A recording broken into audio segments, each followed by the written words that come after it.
मित्रों नमस्कार, मैं हूं प्रदीप कुमार। आप देख रहे हैं पॉलिटिकल आइडिया। पॉलिटिकल आइडिया के आज के इस अंक में आप सभी दर्शकों का बहुत बहुत स्वागत है। दोस्तों, आज हम बात करेंगे देश की राजनीति से गहरे जुड़े हुए कुछ ऐसे चेहरों के बारे में जो अपना संबंध किसी राजनीतिक दल से सीधा नहीं बताते, लेकिन ये सब के सब ऐसे हैं दोस्तों जो सत्ताधारी दल है भारतीय जनता पार्टी देश में, उसके खिलाफ है। हर वक्त ये वो चेहरे हैं दोस्तों जो हर वक्त एक नया नायक ढूंढते हैं। 4 मई से पहले जिनके लिए एमके स्टालिन नायक हुआ करते थे, 4 मई के परिणाम आने के बाद अब एमके स्टालिन खलनायक बन चुके हैं। एमके स्टालिन के बदले अब थलापति विजय इनके नायक बन चुके हैं। 4 मई से पहले ममता बनर्जी नायिका हुआ करती थी, लेकिन 4 मई के बाद ममता बनर्जी इसलिए खलनायिका बन गई है इनके लिए क्योंकि ममता बनर्जी ने कांग्रेस पार्टी और सीपीआईएम से गठबंधन नहीं किया था। ये वो चेहरे हैं दोस्तों भारत की राजनीति में पर्दे के पीछे से सक्रिय हैं जो याकूब मेमन को की फांसी रुकवाने के लिए 12 बजे रात्रि में सुप्रीम कोर्ट के दरवाजे को खटखटाते हैं। ये वो चेहरे हैं दोस्तों जो कहते हैं कि कश्मीर का फैसला जनमत संग्रह से होना चाहिए। दोस्तों, ये वो फैसले हैं कि जब सुप्रीम कोर्ट ने कल एसआईआर के संबंध में यह फैसला दिया कि चुनाव आयोग के द्वारा करवाया जा रहा है एसआईआर की प्रक्रिया 100% सही है और एसआईआर शुड कंटिन्यू, उसके बाद ये चेहरे जिनमें प्रशांत भूषण, जिनमें योगेंद्र यादव, जिनमें आशुतोष जैसे पत्रकार, प्रशांत भूषण जैसे वकील, जिसमें योगेंद्र यादव जैसे सेफोलॉजिस्ट होने का दावा करने वाले लोग, ये सभी खुलेआम विभिन्न टीवी चैनलों पर घूम कर कह रहे हैं कि नहीं, सुप्रीम कोर्ट ने गलत किया है, सुप्रीम कोर्ट ने पाप किया है, सुप्रीम कोर्ट ने कुकर्म किया है, सुप्रीम कोर्ट भारत की सरकार के हाथों बिक गई है, सुप्रीम कोर्ट का ये फैसला गलत है। दोस्तों, अब आप सोच कर देखिए, जब इनसे कई लोगों ने पूछा कि आप सुप्रीम कोर्ट की इज्जत करते हैं या नहीं करते हैं, इन्होंने कहा कि नहीं, सुप्रीम कोर्ट की इज्जत करते हैं, सुप्रीम कोर्ट में विश्वास है, लेकिन सुप्रीम कोर्ट मतलब उच्चतम न्यायालय, एपेक्स कोर्ट ऑफ इंडिया के फैसले मंजूर नहीं है। यानी सुप्रीम कोर्ट ने सत्ताधारी दल के पक्ष में फैसला दिया है, यह कहने का इनका सीधा मतलब था। और जब पूछा गया कि कैसे, तो नहीं, मेरा अधिकार है, मैं सवाल करूंगा। आपने भी सुना होगा दोस्तों, इन सबों को, विशेषकर इन तीनों के बारे में मैं बता रहा हूं दोस्तों, और चर्चा करेंगे और लोगों के बारे में भी। तो दोस्तों, इन लोगों ने कहा कि मेरा अधिकार है। भारत की संविधान ने, इनका जवाब क्या था, भारत की संविधान ने हमें यह अधिकार दिया है कि हम सुप्रीम कोर्ट ऑफ इंडिया के फैसले पर सवाल उठा सकते हैं, कोई इसके लिए हमें सजा नहीं दे सकता। दोस्तों, क्या भारत का लोकतंत्र केवल अधिकार से चलता है? ऐसे लोगों से पूछा जाना चाहिए कि क्या भारत का लोकतंत्र केवल अधिकार से चलता है, या भारत के संविधान में अधिकार के साथ साथ नागरिक कर्तव्य भी है? नागरिक कर्तव्य की बात इन लोगों ने कभी किया है क्या? कभी इनके जुबान से आपने सुना कि नागरिकों का यह कर्तव्य है कि देश के संविधान के प्रति आदर का भाव रखे, संवैधानिक संस्थाओं के प्रति आदर का भाव रखे, सुप्रीम कोर्ट ऑफ इंडिया की फैसलों का इज्जत करे, चुनाव आयोग की इज्जत करे, भारत के राष्ट्रपति के पद की गरिमा के अनुसार व्यवहार करे, भारत के प्रधानमंत्री पद की मर्यादा के अनुसार ही प्रधानमंत्री जनता के नेता है। आलोचना होनी चाहिए, लेकिन आलोचना करते समय ऐसे शब्दों का इस्तेमाल प्रधानमंत्री के लिए आपको नहीं करना चाहिए जिससे कि देश की प्रतिष्ठा पर आंच आती हो। क्या इन लोगों ने ऑपरेशन सिंदूर के दौरान क्या किया? इन लोगों ने सर्जिकल स्ट्राइक जब हुआ था दोस्तों, उड़ी के बाद तो क्या किया था? बालाकोट एयर स्ट्राइक के बाद क्या किया था? इन लोगों से पूछा जाना चाहिए कि ये कैसे लोग हैं जो अपने देश के अंदर ये स्वीकार करने को तैयार नहीं है कि भारत में बांग्लादेश से आए हुए घुसपैठिए, ये स्वीकार करने को तैयार नहीं है कि देश के 200 जिलों में जनसांख्यिकी बदलाव आ चुका है, ये स्वीकार करने को तैयार नहीं है कि वो जिला जहां हिंदू अल्पसंख्यक हो जाते हैं वहां आतंकवाद की गतिविधियां बढ़ जाती है, देश विरोधी घटनाएं होनी शुरू हो जाती है, ये स्वीकार करने को तैयार नहीं है। ये वही लोग हैं जो याकूब मेमन को सताए हुए लोग बोलते हैं, भटका हुआ नौजवान बोलते हैं, बुरहान वानी जैसे लोगों को। अब आप कल्पना कीजिए दोस्तों कि क्या ऐसे लोगों के होते हुए नरेंद्र मोदी को कोई भारत की गद्दी से हटा पाएगा? बीजेपी को चुनाव हरा पाएगा? क्या राहुल गांधी को कोई प्रधानमंत्री बना पाएगा? ऐसे दोस्तों के रहते हुए दोस्तों बताने की आवश्यकता नहीं है कि योगेंद्र यादव, प्रशांत भूषण, आशुतोष जैसे लोगों ने, प्रसून वाजपेयी जैसे लोगों ने, जब आम आदमी पार्टी की स्थापना हो रही थी दोस्तों 2011 में, याद कीजिए अन्ना आंदोलन के बाद, कौन आज तक के स्टूडियो में बैठकर, आज तक के स्टूडियो, देश की सबसे बड़ी media house India today group, आज तक टीवी चैनल के स्टूडियो में बैठकर पुण्य प्रसून वाजपेयी क्या अरविंद केजरीवाल को नहीं सलाह नहीं दे रहे थे कि ये मुद्दे उठाइए, ये क्रांतिकारी मुद्दा है? क्या आम आदमी पार्टी का गठन योगेंद्र यादव, प्रशांत भूषण, आशुतोष जैसे लोगों ने अपने खास मकसद को पूरा करने के लिए नहीं किया था?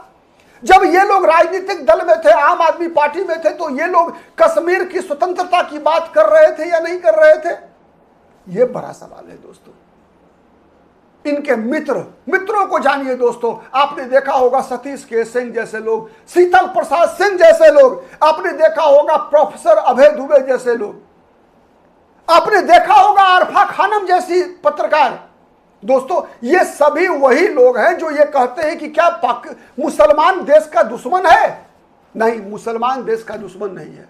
मुसलमान को अगर देश के दुश्मन बनाने वाले लोग हैं यहां मौजूद, और ये वो लोग हैं जो मुसलमानों को कहते हैं कि तुम अलग हो, हिंदू अलग है, जो भारत में वन नेशन वन वोट की बात नहीं करते, वो लोग हैं जो देश को अलग अलग, समुदाय को अलग अलग चश्मे से देखने के आदी हैं। ये वो लोग हैं दोस्तों जो देश में नहीं चाहते कि कभी वोट बैंक की राजनीति कभी खत्म हो। दोस्तों ये वो लोग हैं जो सत्ता में हिस्सेदारी चाहते हैं। सत्ता में हिस्सेदारी किसके लिए? किसी समाज के वर्ग के लिए नहीं, अपने लिए। ये वो खेमा है दोस्तों जो 2014 से पहले मंत्री बनवाया करता था नीरा राडिया टेप केस। थोड़ा गूगल करके पढ़िए कैसे कई टीवी चैनल से जुड़े हुए बड़े बड़े संपादक भारत सरकार में किस व्यक्ति को वित्त मंत्रालय मिलना चाहिए और किस व्यक्ति को पेट्रोकेमिकल का मंत्रालय मिलना चाहिए, इसका फैसला करवाया करते थे। कौन? इनमें से कौन कौन लोग थे? NAC, नेशनल एडवाइजरी काउंसिल के मेंबर हुआ करते थे। इनमें से कौन कौन वो लोग हैं दोस्तों जो राहुल गांधी के भारत जोड़ो यात्रा में राहुल गांधी के गाइड हुआ करते थे? और ये सब आप देखते होंगे टीवी पर। ये लिखते क्या है? राजनीतिक विश्लेषक, खुद को राजनीतिक विश्लेषक कहते हैं। दोस्तों मेरा मानना है कि जितनी मजबूत भारतीय जनता पार्टी चाहिए भारतवर्ष को, उतना ही मजबूत कांग्रेस चाहिए, उतना ही मजबूत समाजवादी पार्टी चाहिए, उतना ही मजबूत राष्ट्रीय जनता दल चाहिए। लेकिन मजबूती किस आधार पर? मुद्दों के आधार पर, देशभक्ति के आधार पर, या देश विरोधी भावनाओं को भड़काने के नाम पर। दोस्तों क्या गलती थी एमके स्टालिन की कि 4 मई के बाद स्टालिन को इन लोगों ने त्याग दिया, विजय को अपना लिया? थोड़ा सोच कर देखिए दोस्तों, क्यों ये लोग पैरवी करते हैं कि ममता बनर्जी को राहुल गांधी के साथ गठबंधन करना चाहिए था, सीपीएम के साथ गठबंधन करना चाहिए था, जिससे कि केवल बीजेपी को हराया जा सके। बीजेपी क्यों अछूत है? दोस्तों लगातार 15-20 वर्षों से देश के अंदर भारतीय जनता पार्टी वो राजनीतिक दल है जिसे देश में सबसे ज्यादा वोट मिलता है। राज्य विधानसभा चुनाव, लोकसभा चुनाव मिला देंगे अगर दोस्तों, तो लगभग 25 वर्षों से देश में भारतीय जनता पार्टी सर्वाधिक वोट पाने वाली अकेली राजनीतिक पार्टी है। लगातार 3 बार से भारतीय जनता पार्टी के नेतृत्व वाली एनडीए की बहुमत की सरकार बन रही है। 1984 के बाद 2014 में ही किसी दल को अपने बलबूते पर बहुमत मिला था। तो क्या जनता का जनादेश? दोस्तों बार बार ऐसे लोग विधवा विलाप करते हैं। विधवा विलाप क्या होता है दोस्तों? विधवा विलाप ये होता है कि भारतीय जनता पार्टी जब से सत्ता में आई है तब से भारतीय जनता पार्टी ने सरकार के जितने भी अंग हैं हर अंग पे कब्जा कर लिया है। यानी योजना आयोग पे, जो पहले अब नीति आयोग हो गया, पहले योजना आयोग हुआ करता था, ठीक है, नीति आयोग पर कब्जा कर लिया है, एनसीईआरटी पे कब्जा कर लिया है, इतिहास संकलन पर कब्जा कर लिया है, एनएससी राष्ट्रीय नाटक अकादमी पर कब्जा कर लिया है। मतलब जितने भी सरकारी संस्थाएं हैं सब पर इनका कब्जा हो गया है। दोस्तों, जनादेश किसको मिला है? इनसे सवाल क्या नहीं पूछा जाना चाहिए कि जनता ने जनादेश किसे दिया है? कि अपनी नीतियों के, बीजेपी को जनादेश जनता ने इसीलिए दिया है ना कि वो बीजेपी की नीतियों के आधार पर देश का विकास करने का प्रयास करे। जब कांग्रेस सत्ता में थी दोस्तों, तो क्या कांग्रेस पार्टी की सरकार ने आरएसएस से जुड़े हुए किसी व्यक्ति को जवाहरलाल नेहरू विश्वविद्यालय का वाइस चांसलर बनाया था क्या? सीधा सवाल है कि क्या जवाहरलाल नेहरू की सरकार ने, इंदिरा गांधी की सरकार ने, राजीव गांधी की सरकार ने, नरसिम्हा राव की सरकार ने, क्या या मनमोहन सिंह की सरकार ने किसी आरएसएस के प्रचारक को या आरएसएस से जुड़े हुए बड़े चेहरों को किसी विश्वविद्यालय का वाइस चांसलर बनाया था क्या? कभी राष्ट्रीय नाटक अकादमी में बड़ा पद कभी आरएसएस से जुड़े हुए लोगों को दिया गया था क्या? कभी किसी समाजवादी व्यक्ति को, हां, कम्युनिस्टों को दिया गया था। इसलिए दिया गया था कि कांग्रेस पार्टी की आइडियोलॉजी कम्युनिस्ट पार्टी की आइडियोलॉजी से मिलती है, तो वहां वैचारिक टकराव नहीं था, कम्युनिस्टों को मिला। इतिहास लिखने का काम ही कांग्रेस पार्टी ने कम्युनिस्टों को दिया। तो जब हर दल सत्ता में आने के बाद अपनी नीतियों को अमली जामा पहनाने के लिए अपने लोगों की नियुक्ति नहीं करेगी, तो क्या भारतीय जनता पार्टी की सरकार वो प्रशांत भूषण को बना दे जवाहरलाल नेहरू विश्वविद्यालय का कुलपति, योगेंद्र यादव को राष्ट्रीय नाटक अकादमी का चेयरमैन बना देना चाहिए बीजेपी की सरकार को? ये तो हास्यास्पद सवाल है मित्रों। और सवाल कौन करते हैं, किसकी आड़ में पूछा जा रहा है? उसकी आड़ में पूछा जा रहा है दोस्तों। ज्ञानेश कुमार जब मुख्य चुनाव आयुक्त हैं तो भारतीय जनता पार्टी से जोड़कर गुप्ता जी बोलते हैं। ये लोग गुप्ता जी, यानी दोस्तों ये लोग क्यों भूल जाते हैं कि टीएन शेषन कैबिनेट सेक्रेटरी हुआ करते थे और टीएन शेषन को मुख्य चुनाव आयुक्त बनवाने में राजीव गांधी की भूमिका थी? ये लोग क्यों भूल जाते हैं कि KPS Gill, sorry MS Gill, Mohinder Pal Singh Gill मुख्य चुनाव आयुक्त थे, चीफ इलेक्शन कमिश्नर थे, चीफ इलेक्शन कमिश्नर से रिटायर करते हैं और सीधा राज्यसभा पहुंच जाते हैं और केंद्र में मंत्री बन जाते हैं। दोस्तों, किसे पता नहीं है कि नवीन चावला कौन था? नवीन चावला मुख्य चुनाव आयुक्त चुनाव आयोग में बैठकर बाथरूम में जाकर अपने पॉलिटिकल बॉस सोनिया गांधी से बात किया करता था। और उसके बाद इस प्रकार का अनरण्य रोदन। दोस्तों, क्या आपको नहीं लगता कि इन लोगों की बातों पर जनता और ज्यादा विपक्ष से दूर भागती है? जैसे सवाल ये लोग करते हैं दोस्तों, एसआईआर का मामला रहा हो, चाहे चुनाव आयोग का मामला रहा हो, चाहे सुप्रीम कोर्ट का मामला रहा हो, हर मामले में केवल अधिकार अधिकार अधिकार। यार, कर्तव्य कहां गया तुम्हारा? नागरिक कर्तव्य होता है, एक राजनीतिक दल का कर्तव्य होता है, एक पत्रकार का कर्तव्य होता है, एक राजनीतिक विश्लेषक का कर्तव्य होता है। क्या राजनीतिक विश्लेषक का कर्तव्य का भूमिका का निर्वाह आपने किया है? अगर एक पत्रकार की भूमिका, एक पत्रकार से पहले आप क्या हैं? आप भारतीय हैं। क्या भारत के अंदर रहने वाले व्यक्ति के अंदर देशभक्ति नहीं होना चाहिए? क्या उस याकूब मेमन के लिए 12 बजे रात में सुप्रीम कोर्ट को खुलवाना आवश्यक था, उसकी फांसी को रोकवाने के लिए? यह बड़ा सवाल इन लोगों से पूछा जाना चाहिए था। लेकिन सवाल यह है कि ये इनसे पूछेगा कौन? जनता तो अपना फैसला दे रही है ना। जनता इन लोगों के इन्हीं कदमों के कारण, आज आप देख लीजिए दोस्तों, ये बात सही है कि YouTube पर सबसे ज्यादा, सोशल मीडिया में सबसे ज्यादा फॉलोअर इनके होंगे। सही है, कारण है ना कि कोई भी व्यक्ति यदि सकारात्मक काम करने का प्रयास करेगा, उसकी पहुंच बनने में समय लगता है। अगर आप नकारात्मक काम करेंगे दोस्तों तो आपको ज्यादा प्रचार मिलेगा। आप किसी को गाली दीजिए, आपको अधिक लोग आपको जानना शुरू कर देंगे। अगर आप किसी का सम्मान करते हैं, आपकी चर्चा कम होगी। तो भारत का सम्मान करने वाले, चाहे वो भारत के किसी भी संस्था का सम्मान हो, करने वाले लोग, इनकी आवाज धीमी होती है दोस्तों। ये चिल्लाते नहीं हैं, ये नहीं कहते कि सब बिक चुका है, चुनाव आयोग बिक गया, सुप्रीम कोर्ट बिक गया। ये नहीं बोलने वाले लोग। ये जो बोलता है उसकी बात दूर तक जाती है। ये दिक्कत है।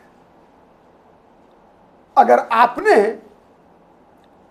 इनके जुबान से कई बार सुना होगा दोस्तों, आतंकवादियों का मानवाधिकार, आतंकवादियों का मानवाधिकार, बुरहान वानी का मानवाधिकार, याकूब मेमन का मानवाधिकार, आपने कई बार सुना होगा। क्या आपने कभी सुना कि भारत के सेना का भी मानवाधिकार होता है?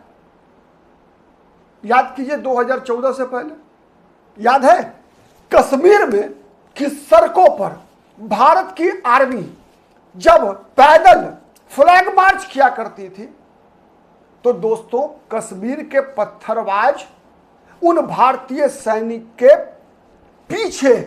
पीछे लात मारा करते थे, पत्थर फेंका करते थे। शर्म नहीं आती थी इन लोगों को भारतीय होने पर? ऐसे ही लोग हैं ये लोग। उन्हें भटका हुआ नौजवान कहा करते थे।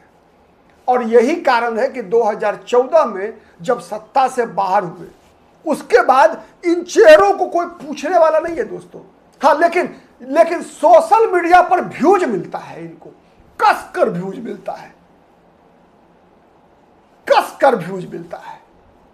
और इसी व्यूज के लिए, इसी लोकप्रियता के लिए यहां चूंकि सत्ता में हिस्सेदारी मिली नहीं, यहां कोई नीरा राडिया कोई मिलता नहीं इनको, तो दरअसल उसी की जिसे कहते हैं ना भड़ास, फ्रस्ट्रेशन है।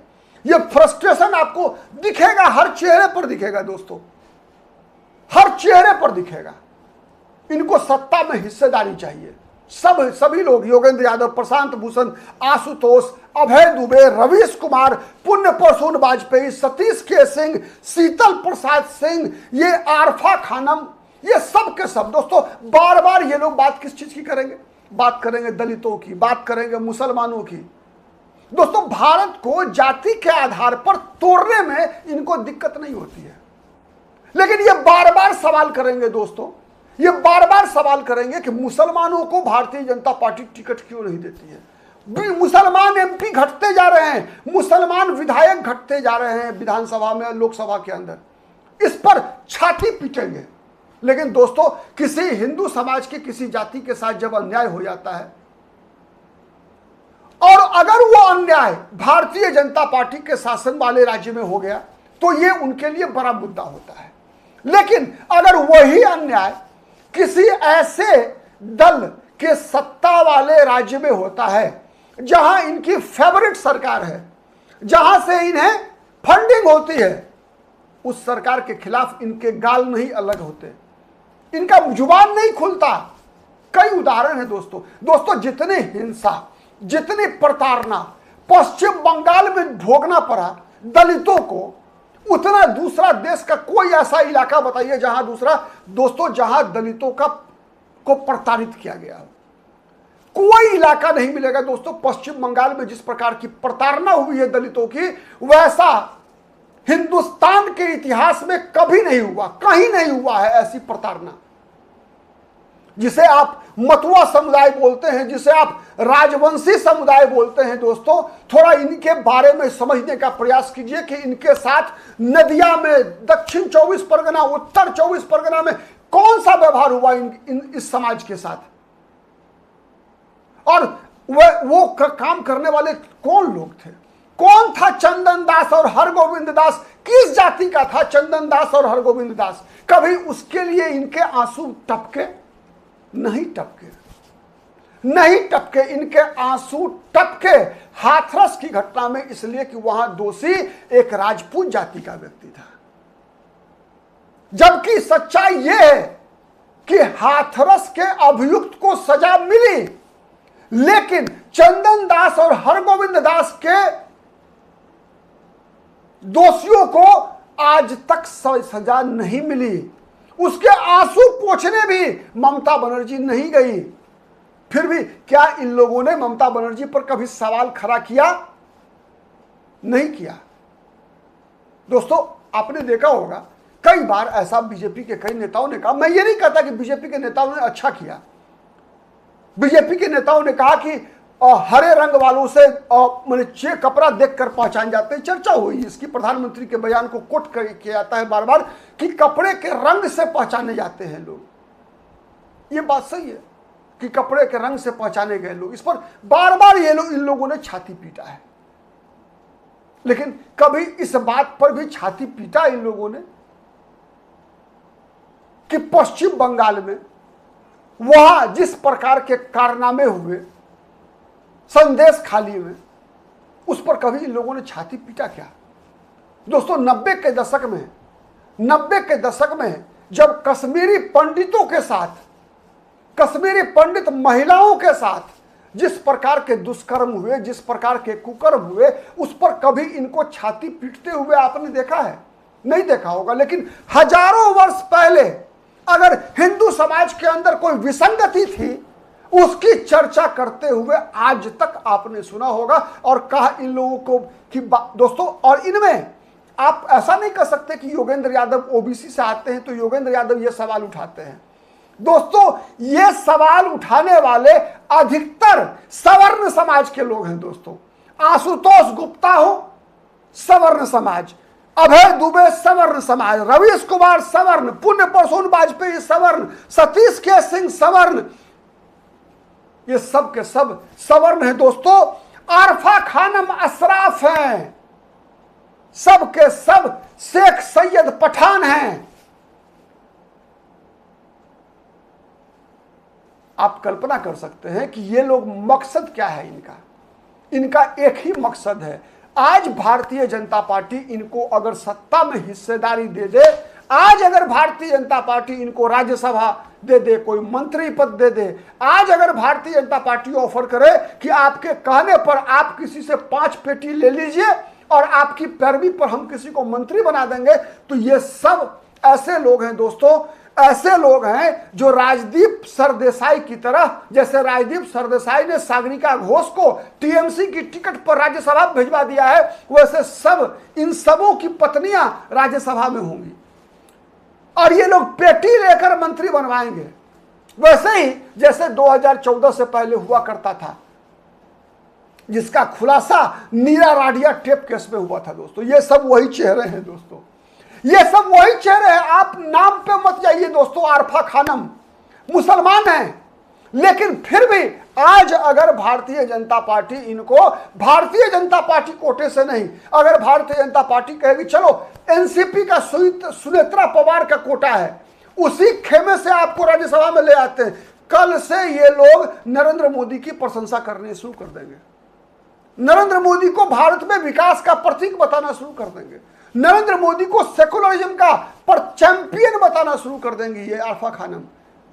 क्यों मैं कह रहा हूं दोस्तों, समझिए उसको भी। आपने देखा होगा अभी अभिषेक मनु सिंह भी हैं तो कांग्रेस के प्रवक्ता, लेकिन ये भी आंदोलनजीवी है। दोस्तों, कपिल सिब्बल का नाम सुना होगा आपने, कांग्रेस में थे, केंद्र में मंत्री थे, लेकिन इनके लिए पार्टी मायने नहीं रखती। दोस्तों, इनकी पार्टी के पास विधायक नहीं होते, फिर भी कभी ये समाजवादी पार्टी की टिकट से, समाजवादी पार्टी के विधायकों के ताकत के बल पर उत्तर प्रदेश से चुनकर आ जाते हैं। कभी कोई अभिषेक मनु सिंह भी पश्चिम बंगाल में टीएमसी तृणमूल कांग्रेस पार्टी के विधायकों के समर्थन से राज्यसभा पहुंच जाते हैं। कभी हेमंत सोरेन झारखंड से ये लोग पहुंच जाते हैं, कभी महाराष्ट्र से, कभी हैदराबाद से, तेलंगाना से पहुंच जाते हैं। दोस्तों, कभी तमिलनाडु से पहुंच जाते हैं। यानी इनको केवल सत्ता चाहिए।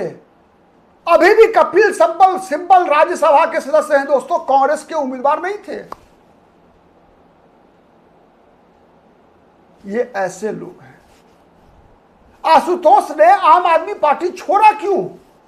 इसलिए छोड़ा कि आशुतोष गुप्ता के बदले अरविंद केजरीवाल ने किसी और गुप्ता जी को राज्यसभा भेज दिया था। अगर आशुतोष गुप्ता जी को राज्यसभा अरविंद केजरीवाल ने भेज दिया होता तो आशुतोष गुप्ता जी आम आदमी पार्टी को नहीं छोड़े होते। और जब आम आदमी पार्टी में पत्ता कट गया तो फिर अब कांग्रेस की चिरौनी कि अगर फिर सत्ता में आ गई कांग्रेस तो कभी एनएससी का मेंबर योगेंद्र यादव की तरह बना दिए जाएंगे। ये खेल है। तो दोस्तों, ये जितने भी चेहरे हैं ना, एक बात याद रखिए, देश की राजनीति बहुत बदल चुकी है। भारत बहुत बदला है। जैसे जैसे शिक्षा का स्तर भारत में बढ़ता गया है, वैसे वैसे जिसे हम कहते हैं ना कि राजनीतिक ठेकेदारी घटती गई है। जनता अब सीधा संवाद करती है। और दूसरा सबसे बड़ा लाभ दोस्तों सोशल मीडिया के आने से हुआ है। आज मेरे जैसा सामान्य व्यक्ति दोस्तों अगर आपसे बातचीत कर रहा है अगर, तो ये मौका, ये अवसर हमें नहीं मिलता दोस्तों। हम मजबूर होते सुनने के लिए किसी रवीश कुमार को, किसी योगेंद्र यादव को, किसी आशुतोष को, किसी सुधीर चौधरी को, किसी अंजना ओम कश्यप को ही केवल इन्हीं लोगों को सुन रहे होते। मेरे आप जैसा व्यक्ति कोई ना सुना रहा होता ना कोई सुन रहा होता। वन वे ट्रैफिक होता दोस्तों। ये जो मल्टी कॉर्नर ट्रैफिक है ये सोशल मीडिया की देन है। और इसीलिए सोशल मीडिया की ताकत ही है दोस्तों कि ये जितने भी लोग हैं ये प्रतीक है दोस्तों। इतने ही नहीं है, भारत में हजारों की संख्या में है, हजारों की संख्या में है। और ये सभी इन सभी को तेजस्वी यादव में, अखिलेश यादव में, ममता बनर्जी में, एमके स्टालिन में, उदयनिधि स्टालिन में, थलापति विजय में, वीडी सतीशन में, ओवैसी में, हुमायूं कबीर में, इनको आदर्शवादी राजनेता दिखता है। इनको समाज के लिए, अपने समूह के लिए लड़ने वाला सिपाही दिखता है।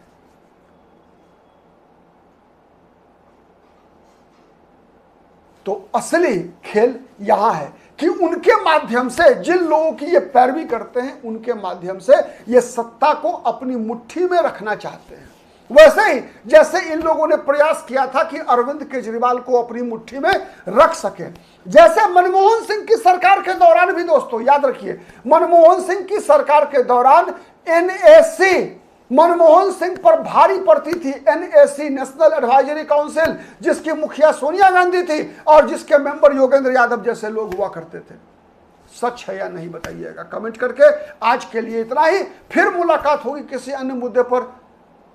आप कितने सहमत हैं, कितने असहमत हैं, दोनों स्थिति में प्लीज कमेंट कीजिए। और अब तक यदि पॉलिटिकल आइडिया को सब्सक्राइब नहीं किया है तो प्लीज जरूर सब्सक्राइब कीजिए दोस्तों। और जब कभी भी मौका मिले दोस्तों, ऐसे लोगों से सवाल जरूर पूछिए दोस्तों। जब बात सवाल की आई है ना, तो एक बात लगातार पूछा जाता है। जब कभी भी हमने भी, आपने भी, कभी भी ऐसे लोगों से जब हमने सवाल किया तो ये कहते क्या है कि सवाल विपक्ष से नहीं पूछना चाहिए। जब कभी भी कांग्रेस के नेता से, आरजेडी के नेता से, जब कभी किसी ममता बनर्जी से, किसी स्टालिन से सवाल पूछा जाता है दोस्तों, तो इनका जवाब क्या होता है कि नहीं, आपको इनसे सवाल पूछने का हक नहीं है। सवाल तो केवल सत्ता में बैठे हुए लोगों से पूछा जाता है। दोस्तों एक बात बताइए, क्या विपक्ष सत्ता का अंग नहीं होता? क्या विपक्ष के सांसद, चाहे वो लोकसभा में हो चाहे राज्यसभा में हो, विपक्ष के विधानसभा में हो चाहे विधान परिषद में हो विधायक, विपक्षी पार्टियों की जहां जहां सरकारें हैं, क्या ये सरकार के ट्रेजरी से वेतन और भत्ते नहीं लेते हैं या नहीं लेते? अगर ये सरकार की ट्रेजरी से वेतन और भत्ता लेते हैं, अगर इनके कार्यालय सरकार की जमीन पर बने हुए हैं, अगर ये लोकसभा में विपक्ष के नेता होने के कारण, विभिन्न संसदीय समितियों के मेंबर होने के कारण अगर सरकार की ट्रेजरी से 1 रुपया भी खर्च करते हैं, तो इस देश की 140 करोड़ आबादी को इनसे भी सवाल पूछने का उतना ही बड़ा हक है जितना बड़ा सवाल सत्ताधारी दल से पूछा जाना चाहिए। सत्ता से भी सवाल पूछना चाहिए, विपक्ष से भी सवाल पूछना चाहिए, इसलिए कि विपक्ष को भी जनता चुनती इसलिए कि विपक्ष भी विपक्षी दल के रूप में अपना काम कर रही है या नहीं कर रही है। यह सवाल पूछने का हक इस देश के नागरिकों को है। लेकिन हक के साथ साथ एक बार फिर मैं बताऊं दोस्तों, हमारी जिम्मेवारी यह भी है, चाहे सोशल मीडिया पर हो तो हम ये प्रयास नहीं करें कभी भी कि इस देश में विपक्ष कमजोर हो, बल्कि हमारा यह प्रयास हो दोस्तों कि इस देश का विपक्ष उतना ही मजबूत हो जितना मजबूत इस देश का सत्ता पक्ष रहे। हमारे लिए कोई दल महत्वपूर्ण नहीं होना चाहिए, हमारे लिए हमारा देश महत्वपूर्ण होना चाहिए। हमारे लिए कोई नेता महत्वपूर्ण नहीं होना चाहिए, न मोदी हो, न अमित शाह हो, न राहुल गांधी हो, न अखिलेश यादव हो, न ममता बनर्जी हो। हमारे लिए ये देश महत्वपूर्ण है। India first, Bharat first, Hindustan first. Bharat को जीतना चाहिए। कोई पार्टी हारे या जीते कोई अंतर नहीं पड़ता है दोस्तों। भारत जीतेगा ना तो हर राजनीतिक दल जीतेगा, हर राजनीतिक नेता की जीत होगी, हर योगेंद्र यादव की जीत होगी, हर प्रशांत भूषण की जीत होगी। और भारत हारेगा तो इस देश के 140 करोड़ नागरिक, हर व्यक्ति हारेगा, मोदी भी हारेगा, राहुल गांधी भी हारेगा, सब के सब हारेंगे। आप कितने सहमत हैं बताइएगा। आज के लिए इतना ही, फिर मुलाकात होगी किसी अन्य मुद्दे पर। तब तक के लिए नमस्कार।